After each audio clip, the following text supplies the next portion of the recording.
परम पूज्य महान राम भक्त श्री हनुमान जी महाराज भीम को हृदय से लगाया और जो उपदेश किया था कि इस मार्ग में आगे मत जाना, क्योंकि किसी ऋषि का अपराध न बन जाए, ये हमें डर लगता है।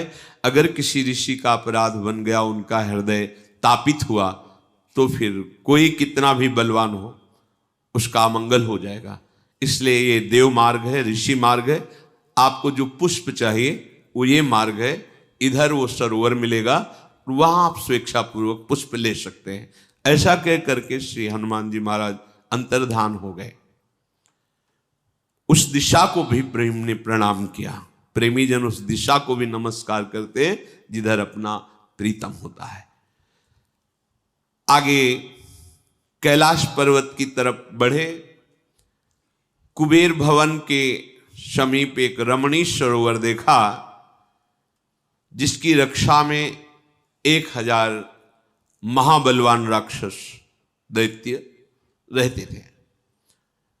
बहुत दिव्य सरोवर, घने घने वृक्ष आसपास सरोवर के से झुके हुए, बड़ी सुंदर सुंदर लताएं वृक्षों में आलिंगित, संपूर्ण हरियाली से जो मन को चुरा ले ऐसी। और दिव्य सरोवर, तेजों में प्रकाश में कमल खिले हुए थे। पक्षियों की सुंदर चिड़चिड़ाहट आवाज आ रही थी।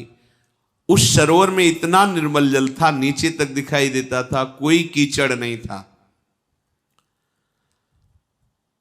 जो ही प्रवेश करने के लिए, तो वहां जो रक्षक थे उन्होंने रोका। ये कुबेर के ही आदेश से ये दैत्यजन महाबलवान रक्षा करते थे वहां। उनका नाम ही था क्रोधवश राक्षस। क्रम बाई क्रम ऐसे खड़े थे जैसे चार दीवारी होती है। पूरे जितने सुरक्षा में थे वो सब 1 लाख थे। 1000, 2000 ऐसे क्रम से वहां प्रवेश ही नहीं हो सकता था। भगवान कुबेर, धनाध्यक्ष कुबेर का वो सरोवर था। भयानक पराक्रमी कुंती कुमार भीम मृगचर्म धारण किए हुए, विशाल भुजाएं, गदा कांधे पे रखे हुए, शत्रुओं का दमन करने में परम समर्थ और निर्भीक, लेने की इच्छा से जो आगे बढ़े, तो पहरा देने वाले जो राक्षस थे उन्होंने रोक दिया। वहीं रुक जाओ यदि आप अपना जीवन चाहते हो। कौन हो तुम? किसके आदेश से यहां आए हो? तुमने वेश तो मुनियों जैसा रख रखा है, पर तुम मुनि नहीं हो, क्योंकि तुम अस्त्र शस्त्र धारण किए हुए हो। भीमसेन ने कहा, मैं धर्मराज युधिष्ठिर का छोटा भाई, महाराज पांडु का पुत्र भीमसेन हूं। बद्री विशाल भगवान के समीप हमारे परिकर ये परिवार टिका हुआ है। पांचाल राजकुमारी द्रौपदी के पास एक इसी सरोवर का पुष्प गया था, तो उन्होंने और पुष्प मांगे। उन पुष्पों को लेने के लिए मैं आया हूं, और मैं बहुत पुष्प लेके जाऊंगा। निशाचरो, तुमने परिचय पूछा, मैंने बता दिया। अब बोलो, जबरदस्ती पुष्प ले जाऊं या मुझे लेने के लिए अनुमति देते हो? राक्षसों ने कहा, यह सरोवर भगवान कुबेर का प्रिय है। मरण धर्मा मनुष्य शरीर इसको स्पर्श भी करे, ऐसा नहीं हो सकता।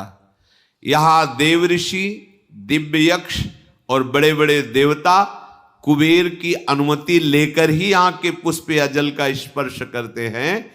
फिर तुम तो मनुष्य शरीर में हो, तुम कैसे स्पर्श कर सकते हो?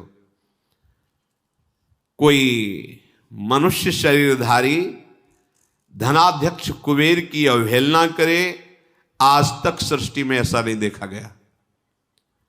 हमें लगता है तुम बहुत घमंडी हो अपने बल के, क्योंकि तुमने एक शब्द कहा कि दे दो, नहीं तो अपहरण कर लूंगा पुष्पों का। और फिर तुम कह रहे हो मैं धर्मराज का भाई हूं, तो ये कैसा धर्म है तुम्हारा? पहले धर्म कहता है कि जिसकी वस्तु है उससे जाकर निवेदन करे, मांगे, उसकी आज्ञा मिले तब वस्तु लेनी चाहिए। तुम बिना मांगे बिना आज्ञा लिए धनाध्यक्ष से और उनके सरोवर का कमल अपहरण करना चाहते हो। भीमसेन ने कहा कि तुम ठीक धर्म को नहीं जानते हो। धर्म का बड़ा सूक्ष्म स्वरूप है। प्रथम तो यहां कुबेर विराजमान नहीं है। दूसरी बात, ये प्रकृति है, पहाड़ जंगल भगवान ने रचा है। इसमें कहीं लिखा है कुबेर जी का सरोवर है? मान लिया गया है कि कुबेर का सरोवर है, ये उनका झरना है, ये उनका है, अपना अधिकार कर लिया गया है। तो बलवान पुरुष अधिकार करता है तो इस पर मैं वह अधिकार करता हूं, मुझे मांगने की जरूरत नहीं है। मैं छात्र धर्म से युक्त हूं, प्रकृति पर विजय प्राप्त करके जो जहां चाहता अधिकार कर लेता है। ये रमणीय सरोवर पर्वत झरना ये ना तो कुबेर ने बनाया है, ना कुबेर का घर है, भगवान ने बनाया है। ये प्रकृति और सबके लिए है। ये प्रकृति अन्य प्राणियों का जितना अधिकार है उतना ही कुबेर का अधिकार है। ये सार्वजनिक प्रकृति है। राक्षसों ने अमरसे में भरकर कहा सरोवर की तरफ कदम मत बढ़ा देना, हम सब सुरक्षा में हैं। चारों ओर घेर लिए भीम को। भयंकर पराक्रमी भीम उनकी अवहेलना करके जलाशय में उतरे। सब राक्षस जन उन पर टूट पड़े। पकड़ो, इसे बांध लो और मार डालो। ये बहुत तगड़ा है, इसे पका के खा भी जाएंगे हम लोग। भीमसेन मुस्कुराए जैसे भगवान काल यमदंड लेकर के सबका नाश करते हैं, ऐसे उन राक्षसों पर अपनी गदा जो स्वर्ण से मढ़ी हुई प्रहार करने लगे। भीमसेन ने देखते ही देखते वो जो तोमर, पट्टी, सायुध आदि तलवार आदि लेकर आक्रमण कर रहे थे, सैकड़ों राक्षस एक ही गदा प्राप्त सैकड़ों को अस्त्र शस्त्रों को विफल करके उन राक्षसों का विनाश करने लगे। भीमसेन का पराक्रम जब से हनुमान जी को गले से लगाया तब से और बढ़ गया था।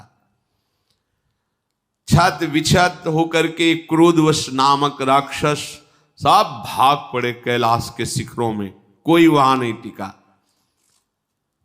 भीम के पराक्रम को देखकर वो आश्चर्यचकित हो रहे थे कि मनुष्य शरीर में इतना पराक्रम कैसे हो सकता है। जब देखा भीम ने कोई रखवाला नहीं है, गदा रखी और जल पान किया। जल जैसे अमृत, जल पीते ही हृदय शीतल, उत्तम बल और तेज प्रकाशित हो। अद्भुत सुगंध, अद्भुत स्वादिष्ट जल। और ढेर सारे कमल अपने चद्दर पर लिए। जो क्रोधवश नामक दैत्य जो बचे थे वो भाग करके कुबेर के पास गए और कहा कोई मनुष्य ऐसा आया हुआ है जो हम लोगों से अत्यंत बलिष्ठ और पराक्रमी, हम उसे रोकने में असमर्थ हुए, बहुत से राक्षस मारे गए। कुबेर जी हंस करके बोले हाँ वो मनुष्य नहीं है, वो भगवान वायु के पुत्र भीमसेन है। मैं सब कुछ देख रहा हूं, क्योंकि दिव्य दृष्टि संपन्न है। तुम लोग उनको अब मत रोकना, इच्छानुसार उनको बेहरण करने दो, जितने फूल चाहे वो सब ले ले। साहस प्रेमी वीर भीम ने ये ऐसा जो कार्य किया तो युधिष्ठिर जी के बाम अंग फड़क रहे हैं। उनको लग रहा है कि कोई अमंगलजनित सूचन। तो द्रौपदी जी ने भी कहा कि मुझे भी ऐसा अनुभव हो रहा है, ऐसी ऐसी सूचनाएं प्रकृति दे रही कि कुछ अमंगल हो गया है। और भीम पुष्प लेने गए, अभी तक आए नहीं। मालूम होता है कि महाबाहु पांडु कुमार का कुछ अप्रिय हो गया है, क्योंकि ऐसी प्रकृति में सूचना, जो पवित्र जन होते हैं उनका हृदय सूचना देने लगता है कुछ अमंगल होने वाला। ये सब लोग मत सोच लेना, क्योंकि डिप्रेशन वाले को हर समय अमंगल ही उस समझ में आता है। जो मन अपराध किए होता है पीछे धर्म विरुद्ध, तो वो मन भयभीत करता रहता। ये हम उनकी बात करें जिनका पवित्र हृदय भगवत मार्ग में चल रहे, कोई अमंगल होना था तो अपने आप पता चल जाता है कि कुछ न कुछ घटना घटेगी, कुछ न कुछ हुआ है या कुछ न कुछ होने वाला है। ऐसे युधिष्ठिर जी को भी और द्रौपदी जी को भी। द्रौपदी जी ने कहा महाबाहु पांडु कुमार भीम को कहीं तो कुछ हुआ है, क्योंकि हमारा हृदय कह रहा है कि कुछ तो अमंगल हुआ है। अब क्या हो, कुछ क्या, युद्ध ही किया है उन्होंने। तत्काल घटोत्कच का स्मरण किया, महाबलवान भीमपुत्र। उनका समस्त ब्राह्मणों को और हमको बैठा लो और जहां भीम है वहां ले चलो। अब देखो, कोई खर्चा ले, कोई ड्राइवर ले, आराम से बैठ जाओ, वो पहुंचा दी। उन्होंने अपने साथियों की पीठ पर ब्राह्मणों को बैठाला और घटोत्कच ने द्रौपदी जी इन सबको अपने ऊपर बैठाला और वायु वेग के समान छलांग जैसे लगाते हुए इस पहाड़ से उस पहाड़ ऐसे रास्ते में सोच रहे हैं युधिष्ठिर जी कि कहीं किसी ऋषि का अपराध न बन गया हो, क्योंकि और सब अपराधों का तो मोचन हो सकता है, अगर किसी ऋषि का अपराध हो गया तो फिर कुछ ऐसा श्राप हो गया तो आगे जो हम सोच रहे हैं वो नहीं हो पाएगा, दुर्योधन आदि पर विजय। घटोत्कच पांडवों को, अनेक ब्राह्मणों को अपने साथियों के साथ प्रसन्नता पूर्वक शीघ्र उस वनस्थली में ले गया जहां भीम थे। उस समय कुछ फूल ऐसे वस्त्र में लिए और गदा ताने हुए शोभा देख रहे थे सरोवर की। युद्ध किया था तो क्रोधमयी आंखें थी, उन्हें देखकर ऐसा लग रहा था कि जगत का संहार करने वाले यमराज ही कालदंड लिए खड़े हों। युधिष्ठिर जी वहां उतरे और कहा भीम ये क्या कर डाला, निरपराध राक्षसों को क्यों मार डाला, तुम्हारी समझ में नहीं आता ये देवभूमि है, किसी ऋषि का अपराध, किसी देवता का, किसी सिद्ध का अपराध, ये साहसपूर्ण कार्य ठीक नहीं है। तुम जहां होता है ऐसा, यदि मेरा प्रिय करना चाहते हो तो फूल ले लिए हो, तुरंत यहां से निकलो। और युधिष्ठिर जी ने मन ही मन भगवान कुबेर को प्रणाम किया और क्षमा मांगी कि इनके द्वारा जो अपराध होगा। बहुत शांत स्वभाव युधिष्ठिर, साक्षात धर्म ही हैं, उनको लेकर के आए। फिर वहां से गंगा द्वार हरिद्वार में गंगा स्नान करना और ब्रह्म ऋषियों की सेवा करना, तर्पण आदि करना, फिर हिमालय पर्वत के दर्शन करने जाना, पुनः बद्री तीर्थ भगवान नर नारायण के दर्शन, देवर्षियों से पूजित वहां के सरोवरों में स्नान। महात्मा लोमस जी ने समस्त उत्तराखंड के पुण्य तीर्थों का परिचय देते जाते हैं और दर्शन कराते हैं। देखो, ये सिद्ध सेवित कुबेर का निवास स्थान है, चलो इसमें प्रवेश करते हैं, कुबेर भगवान के दर्शन करेंगे। युधिष्ठिर जी ऐसा कह ही रहे थे कि आकाशवाणी हुई, सावधान, इस मनुष्य शरीर से कुबेर भवन में प्रवेश नहीं किया जाता, आप वापस लौट जाओ। आकाशवाणी हुई, आप, ये कोई बहुत अच्छी चीज थोड़ी मनुष्य शरीर, देव दुर्लभ इसलिए भजन करके भगवान को प्राप्त कर लो, नहीं, बहुत घृणित है, बहुत घृणित। बस भजन ही के कारण इसकी है देव दुर्लभ, दुर्लभ हो मानुषो देहो, बस इसीलिए है केवल भजन। तुम जिस मार्ग से आए हो तत्काल उसी मार्ग से वापस हो, बद्री विशाल वन में जाओ, यहां आगे एक कदम आगे मत बढ़ा, मनुष्य शरीर धारण करने वाला कोई आगे नहीं जा सकता।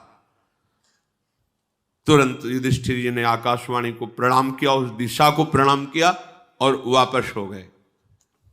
और देखो, वृंदावन धाम में तुम्हें रोका कोई? जहां कुबेर का भी प्रवेश नहीं वहां तुम्हारा प्रवेश हो गया। सौभाग्य की जगह रोते हो, हमें ये चाहिए, हमें वो। अरे कितना बड़ा सौभाग्य मिला है, लाडली जी का है। बोले हम कैसे सखी बन पाएंगे, सखी स्वरूप तो बहुत दिव्य सा। जो शास्त्र जानते हैं, पढ़ते हैं, उन्होंने स्वाध्याय किया होगा, इलावर्त देश है जहां भगवान शिव पार्वती वन विहार करते हैं, विहरण करते हैं।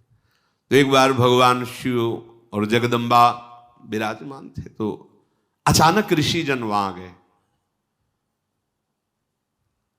तो हास परिहास आदि कुछ ऐसे जिनमें नहीं आना चाहिए, मतलब मुस्कुरा रहे, बात कर रहे, अपने हंस रहे, तो भगवती एकदम संकुचित हो गए। तो वहां उस वन का प्रभाव रख दिया गया, जो इसमें प्रवेश करेगा वो स्त्री भाव को प्राप्त हो जाएगा, फिर कोई संकोच नहीं। तो शुद्युम्न क्या नाम था, ऐसे ही। अब क्योंकि बहुत, अब उन इतिहासों को तो अब जैसे अवसर आया है तो पांडवों का चैत, नहीं तो अपने तो 20 वर्ष हो गए, 20 क्या और भी ज्यादा हो गए होंगे, क्योंकि नैष्टिक ब्रह्मचर्य में ही इन ग्रंथों का स्वाध्याय हुआ था। उनका घोड़ा घोड़ी बन गया और राजकुमारी भी बन गए, मंत्री सेना सब स्त्री बन गए, पूरा का पूरा परिकर। एक वन का प्रभाव निश्चित किया तो वहां, और यहां इस श्रीधाम वृंदावन का प्रभाव, यहां अगर एक पक्षी भी आकर वास करता और शरीर छोड़ देता है, तो जो शिव शनकादि के लिए भी दुर्लभ पद कहा गया है, सहचरी पद, उसकी प्राप्ति हो जाती है। ये श्रीधाम वृंदावन है जहां उमापति महादेव भी जहां की रज को माथे पर चढ़ाने के लिए याचना करते, जो रज शिव शनकादिक याचन। ये हमारी प्यारे जू की बिहार स्थली है। वहां का कुबेर के यहां प्रवेश करने के लिए आकाशवाणी, नहीं आगे कदम मत रख देना, वापस जाओ बद्री विशाल वन में विहरण करो, या नहीं, यहां मनुष्य शरीर से नहीं। कितनी कृपा है कि अपने किसी काम के नहीं है, और महारानी जी के वन में प्रवेश, क्या रहने का अधिकार। तुम्हें गर्व नहीं होता इस बात का कि हमारे ऊपर लाडली जी की कितनी कृपा है? विचार करके देखो, एक नियम रख दिया तो वहां वो स्त्री भाव को प्राप्त हो गए और उनसे पुत्र भी हुआ। फिर आगे चलकर भगवान वशिष्ठ जी ने अनुष्ठान किया था, तो कुछ दिन वो राजा बन के बैठते थे, कुछ दिन रानी बन के महल में बैठते थे, ऐसा बड़ा। अब वो वहां निर्धारित कर दिया उमा महादेव जी ने, तो और यहां तो सिद्ध कहना भी बहुत अल्प लगता है, ये तो सिद्ध प्रेम भूमि, प्रियाजू का निज महल है। अब हमें सहचरी भाव प्राप्ति के लिए दुर्लभता थोड़ी सोच ली, दुर्लभ जो था वो तो हमें मिल गया। रसिकों का संग वृंदावन धाम आनंद रंग। अब निरंतर भजन परायण रहो, ये निष्ठा रखो कि हमारे भजन से नहीं, धाम की कृपा से श्री जी मिल जाएंगे। रोना धोना किस बात, श्री जी के लिए रो। यहां अपनी वासना, अपनी सुविधा, अपने मन की जलन, इसके लिए ये बंद करो, आनंद की उमगन में रहो। आपको मिला क्या है? श्रीधाम वृंदावन। राजा युधिष्ठिर ने आकाशवाणी को सुनते ही तुरंत कदम पीछे वापस कर लिए और नर नारायण के आश्रम में लौट कर आए और समस्त भाई द्रौपदी के साथ वहां सुखपूर्वक निवास किए। तदनंतर पर्वतराज गंधमादन पर सब पांडव अर्जुन के आने की प्रतीक्षा करते हुए ब्रह्म ऋषियों के साथ समय व्यतीत कर रहे हैं, भगवत चर्चाएं हो रही। घटोत्कच आदि को भी विदा किया कि जब कभी फिर अवसर होगा आपको सेवा देंगे, वो भी वहां से चले गए। भीमसेन एक दिन किसी कार्य के लिए जंगल में, वन में, तो एक राक्षस वहां युधिष्ठिर जी को, नकुल सहदेव और द्रौपदी को, बड़ा विशाल काय था, जैसे कोई छोटे छोटे खिलौने पकड़ ले ऐसे उनको पकड़ के अपहरण कर ले। वो पहले से आकर किसी ब्राह्मण ब्रह्म ऋषि का वेश बना के रहता था और जैसे सबकी सेवा होती थी सेवा स्वीकार करता था, पर भीम को देखकर उसकी हिम्मत नहीं पड़ती थी कि इनका अपहरण करे। पर जब भीम किसी कार्य के लिए चले गए तब उसका नाम जटासुर राक्षस था। वो नकुल सहदेव युधिष्ठिर और द्रौपदी इनका अपहरण कर ले गया। उसकी दृष्टि द्रौपदी पर थी, पर पास में ये भी थे, इनको भी समेट के लेके भीमसेन के आश्रम से बाहर चले जाने पर उस राक्षस ने देखा कि जब घटोत्कच आदि चले गए, लोमस ऋषि ध्यान में हैं और सब ब्रह्म ऋषि अपने तप भजन ध्यान में हैं, तो अवसर पाकर उस दुष्टात्मा विकराल भयंकर जटासुर ने अस्त्र शस्त्र सहित नकुल, सहदेव, युधिष्ठिर और द्रौपदी इनका अपहरण कर लिया। सहदेव बड़ा प्रयत्न करके, क्योंकि सबको ऐसे समेटे था, थोड़ा ढीला पा करके छूट गए। तत्काल म्यान से तलवार निकाली और उसे मारने के लिए, पर सोचा कि कैसे, ये तो गोद में ऐसे समेटे हुए है और इतना विकराल है कि ऊपर तक इसके पहुंचना हमारी सामर्थ्य नहीं। उन्होंने आवाज लगाई भीमसेन को कि देखो जटासुर हर कर लिए जा रहा है युधिष्ठिर जी को, द्रौपदी जी को और नकुल जी को। ये विश्वासघात किया है, ब्राह्मण के रूप में आया था ऐसा। महाराज युधिष्ठिर ने सहदेव से कहा डरो मत, मैं सत्य को साक्षी करके इसकी गति को कुंठित कर देता हूं, क्योंकि कभी असत्य नहीं बोलते थे। इसलिए कहा कि मैं सत्य पर चलता हूं, इसलिए तेरी चाल रुक जाए। और उसकी हिम्मत ही नहीं कि आगे ले जा पाए। ये सत्य अपने आप में एक बहुत बड़ी सिद्धि है।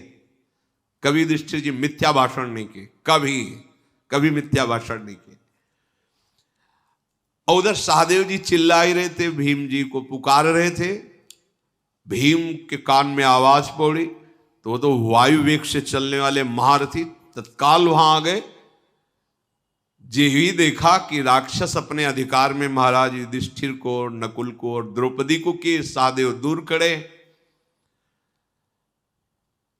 सहदेव जी प्रहार करने की सोच रहे, पर कहां कैसे प्रहार करे, वो इतना लंबा जोड़ा।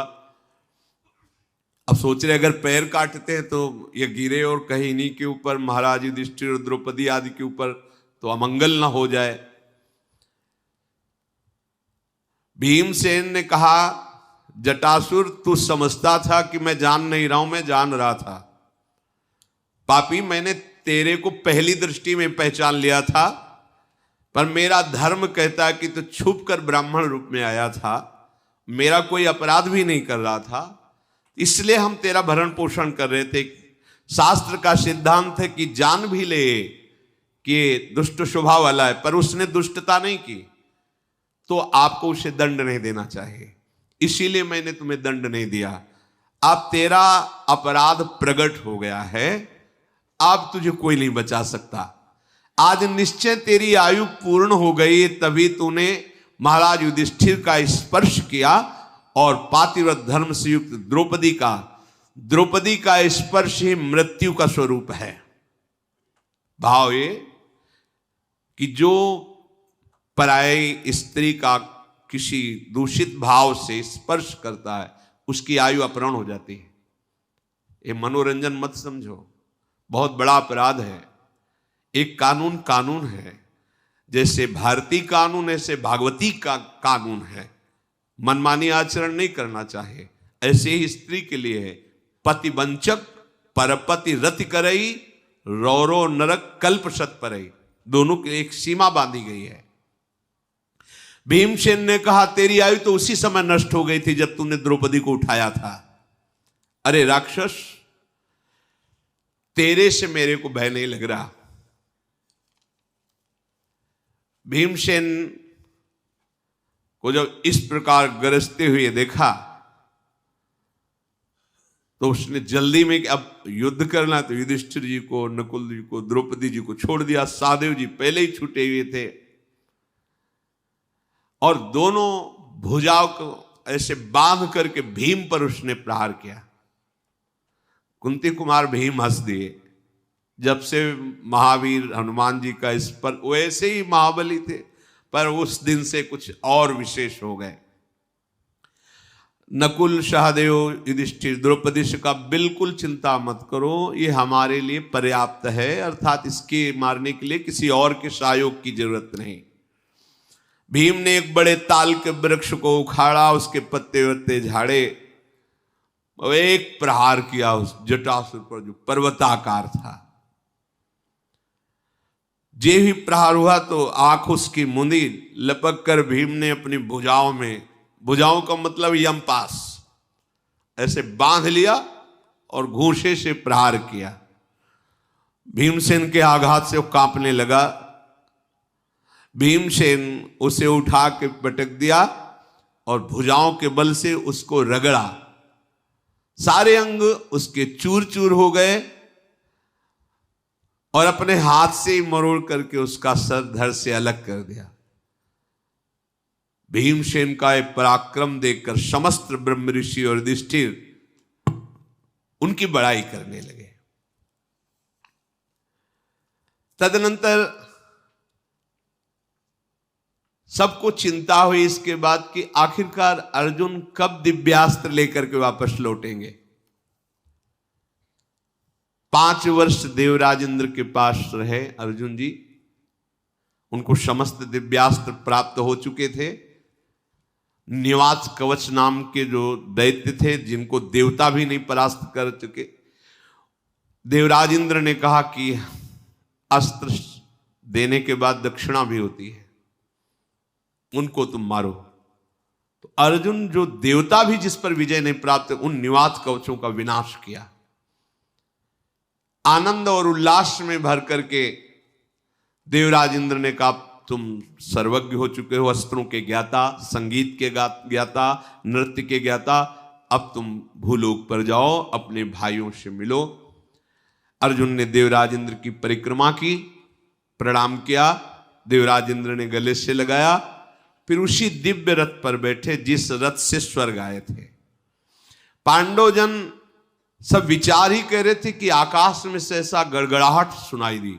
सबने देखा तो हरे रंग के घोड़ों से जुता हुआ, सहस्त्रों सूर्य जैसे एक साथ प्रकाश हो ऐसा तेजस्वी विमान, बिजली की कड़कड़ाहट उसके चलने पे हो रही थी। पांडवों ने देखा कि उस सामने मातली, देवराज इंद्र का सारथी, और अर्जुन, सब खड़े हो गए, आनंदित हो गए। अर्जुन इतने दिनों बाद आए। दीप्तिमान रथ सहसा अंतरिक्ष लोक को प्रकाशित करते हुए उतरने लगा। जैसे अग्नि की ज्वाला धूम रहित, ऐसा देवराज इंद्र का रथ। किरीटधारी अर्जुन देख करके हाथ जोड़े हुए मुस्कुरा रहे हैं। युधिष्ठिर जी को, सब बड़े जनों को, ब्रह्म ऋषियों को वहीं से देख करके बहुत आनंद हो रहा है उनको। कांतिमान से प्रकाशित होता हुआ विमान गंधमादन पर्वत पर आ पहुंचा। किरीटधारी अर्जुन उस दिव्य रथ से उतरे और पहले रथ की परिक्रमा की, रथ को प्रणाम किया, फिर महर्षि धौम्य के चरणों में साष्टांग प्रणाम किया। तदनंतर अजात शत्रु युधिष्ठिर को प्रणाम किया। इसके बाद सबसे यथा योग्य मिले। अप्रमेय वीर अर्जुन को किरीट दिया था, उसी समय से उनका एक नाम किरीटी पड़ा। दिव्य तेजों में बार बार युधिष्ठिर जी देख रहे हैं अर्जुन को, दिव्य तेज, दिव्य बल से संपन्न, हृदय आनंदित हो रहा है। नमुच नाशक इंद्र ने जिस पर बैठ करके विजय प्राप्त की है, ऐसे रथ के समीप जाकर छुआ युधिष्ठिर जी ने। बार बार आनंद हो रहा है, प्रणाम कर रहे हैं उस रथ को। मातली को भी प्रणाम किया, देवराज इंद्र के सारथी हैं, और कहा संपूर्ण देवताओं से हमारा प्रणाम कहना, और जब जैसा आदेश हो हम उनके सेवक हैं। मातली ने पांडवों का अभिनंदन किया और उपदेश दिया कि पुत्र तुम वैसे ही चलना जैसे धर्म आदेश करता। अगर धर्म के आदेश के अनुसार चलोगे तो मैं कहता हूं कि तुम्हारी सर्वत्र विजय होगी, क्योंकि मैं सारथी हूं, मैं जानता हूं। स्वर्गलोक में तुम्हारी चर्चा होती है, तुम्हारे धर्म की, तुम्हारे सत्य की।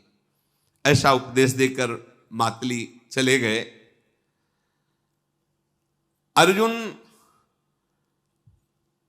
बहुमूल्य रत्नों से आभूषित वो हार, वो आभूषण पहले जो मृत्युलोक में है ही नहीं, देवराज इंद्र ने दिया था, देदीप्यमान हो रहे थे। वो सब आभूषण द्रौपदी जी को दिए। अग्नि के समान तेजस्वी ब्रह्म ऋषियों को प्रणाम करके अर्जुन ने सबको बताया कि इंद्र, वायु, कुबेर, यम, इन सबके दर्शन हुए, इनके अस्त्र मुझे प्राप्त हुए। मेरा शील, स्वभाव, एकाग्रता, इंद्रिय संयम देखकर सब लोकपाल मुझे आशीर्वाद दिए और मेरे को कैसे उपसंहार करना है, कैसे प्रहार करना है दिव्यास्त्रों का, ऐसी शिक्षा दी। महाराज युधिष्ठिर के मन में बार बार ये बात आ रही थी कि अर्जुन अगर मुझे दिव्यास्त्र दिखावें तो और अच्छा लगे। तो कहा तुम्हें सब दिव्यास्त्र प्राप्त हो गए हैं, अब तुम किसी से पराजित तो हो नहीं सकते, तो क्या भीष्म, द्रोणाचार्य, कृपाचार्य, कर्ण, शकुनी, इन सबको? तो अर्जुन ने कहा भैया भगवान शिव के प्रताप से कह रहा हूं कि अब भीष्म, द्रोणाचार्य, कृपाचार्य, कर्ण ये 16वीं कला के बराबर भी नहीं, 16वें अंश में भी नहीं, जैसे हमें दिव्यास्त्र प्राप्त हुए हैं भगवान शिव की कृपा से। देवेश्वर इंद्र ने मुझे एक अभेद्य कवच दिया है कि दिव्यास्त्र भी मेरे ऊपर चलाया जाए तो कवच भेद नहीं सकता है। उन्होंने देवदत्त नामक शंख प्रदान किया है जिसकी गर्जना से शत्रु का हृदय विदीर्ण हो जाए, और ये दिव्य किरीट जो मेरे मस्तक पर है ये उन्होंने बांधा है। युधिष्ठिर बोले मेरे मन में बड़ी उत्सुकता हो रही है, तुमने पार्वती पति साक्षात भगवान महादेव जी से युद्ध किया, भगवान शंकर तुमसे बात किए, समस्त लोकपाल तुम्हारे सामने उपस्थित हुए। तो उन्होंने कहा आपकी कृपा से ऐसा ही हुआ। अब मेरी इच्छा है भगवान शिव का पाशुपतास्त्र वरुण जी के द्वारा, यम के द्वारा, देवराज इंद्र के जितने दिव्यास्त्र हैं उन सब का प्रदर्शन करो, मैं देखना चाहता हूं। तो उनका अभी नहीं, कल प्रातःकालीन स्नान करके और पहले हम इन अस्त्रों का चिंतन करेंगे, क्योंकि अस्त्र नहीं मूर्तिमान होते हैं। रात व्यतीत हो गई, धर्मराज युधिष्ठिर प्रातः बड़े उत्सुकता पूर्वक, क्योंकि जानते थे कि आगे युद्ध होगा और युद्ध में हमारे सामने वो होंगे जो अजेय हैं, जैसे भीष्म जी अजेय, द्रोणाचार्य जी अजेय, कृपाचार्य जी अजेय, ये सब ऐसे त्रिभुवन को पर विजय, और कर्ण वो कोई साधारण तो नहीं, सूर्यपुत्र है। सब भाइयों को बड़ी उत्सुकता, ब्रह्म ऋषियों को भी बड़ी उत्सुकता।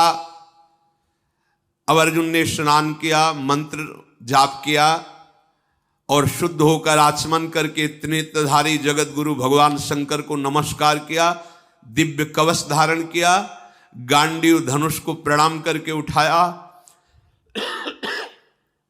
प्रत्यंचा खींची और दिव्यास्त्र दिखाने के लिए, प्रयोग के लिए संकल्प करने वाले थे। उसी समय आकाश में सब सिद्ध महर्षि, देवर्षि, देवता, यक्ष, राक्षस, गंधर्व सब आकाश में उपस्थित हो गए। तथा पितामहश्चैव लोकपालश्च सर्वसा भगवांश्च महादेवा, सगणैश्च, गणों के साथ महादेव ब्रह्मा जी सब उपस्थित हो गए। और देवर्षिनाथ जी तत्काल बीच में आकर, अर्जुन ये क्या कर रहे हो, अगर एक भी दिव्यास्त्र संधान कर दिया तो सब भस्म हो जाएगा, ये प्रदर्शन की चीज तुम्हें मिली है क्या? युधिष्ठिर जी आप क्या आज्ञा कर रहे हैं, पूरे विश्व का विनाश हो जाएगा अगर इन्हें पाशुपतास्त्र संधान कर दिया, यमदंड संधान कर दिया। ये दिव्यास्त्र है, साधारण कोई बाण नहीं है। दिव्यास्त्र को बिना लक्ष्य के कभी संधान नहीं किया जाता और अल्प लक्ष्य पे संधान नहीं किया जाता। अगर आप ऐसे प्रयोग कर देंगे तो भारी संकट में त्रिभुवन फंस जाएगा। दिव्यास्त्र कभी खाली नहीं जाते, अगर आपने चढ़ा दिया तो विश्व का विनाश कर देंगे। सब उपस्थित हो गए आकाश में। तुरंत प्रत्यंचा उतारो गांडीव की, और एक भी दिव्यास्त्र का चिंतन मत करो, संशय नहीं ये विनाशकारी होगा। तुम्हें रक्षा करनी चाहिए। ये दिव्यास्त्र तीनों लोगों की रक्षा के लिए बनाए गए, विनाश के लिए नहीं। भूल से कभी इनका प्रदर्शन करने का सोचना भी नहीं, क्योंकि तुम्हारे सोचने पर हो जाएगा, क्योंकि तुम्हें प्राप्त है। युधिष्ठिर, कभी ऐसा इन्हें आदेश मत करना, ये आग्रह छोड़ दो। ये तो अमानवीय दिव्य शत्रुवीरों पर प्रहार करने के लिए है। इनका ऐसा, जब देवर्षि नारद और समस्त आकाशचारियों ने ऐसा तो प्रणाम करके अर्जुन ने कहा, क्षमा कीजिए, मुझे ऐसा नहीं ज्ञान था कि प्रदर्शन नहीं करना चाहिए। वहां अभी जब अर्जुन मिले आकर, अब 10 वर्ष हो गए हैं पांडवों के, शेष चर्चा